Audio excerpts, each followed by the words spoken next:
বাচ্চাগুলোই আমার সন্তান। এই দেখুন, এদের যেমন খুব যত্ন করি, এদের ভালো রাখার জন্য কী কী করা দরকার তাই করি।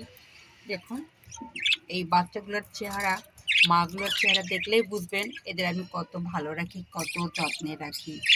এই দেখুন, প্রতিটা বাচ্চা আমার খুব প্রফুল্ল আর খুব মানে সুস্থ। এই দেখুন, এই বাচ্চাগুলোকে দেখুন।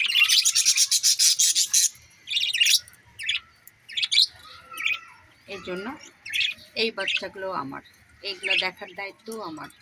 এদেরও আমি আল্লাহর রহমতে অনেক ভালো রেখেছি, সুস্থ রেখেছি এবং এদের ঠিকমতো পরিচর্যা আমি করতে পারি। কারণ আমি নিজে না খেয়ে না পড়ে আমি সবসময় এই বাচ্চাগুলোর চেষ্টা করি, কারণ এগুলো আমার সব ভালোবাসার জিনিস। আর ভালোবাসার জিনিস বিদায় আমি এদের কারণে অনেক ত্যাগ স্বীকার করি। এদের কারণে আমি দেশে যেতে পারি না, এদের কারণে আমি কারো বাসায় যে এক রাত কাটাতে পারি না, এদের কারণে আমি একটু ইচ্ছা মতো ঘুমাতে পারি না। এদের সব টাইম টেবিলে লাগে, মানে এরা এতই টাইমের শিডিউলটা ভালো বোঝে যে এদের জন্য আমি অনেক কিছু করতে পারি।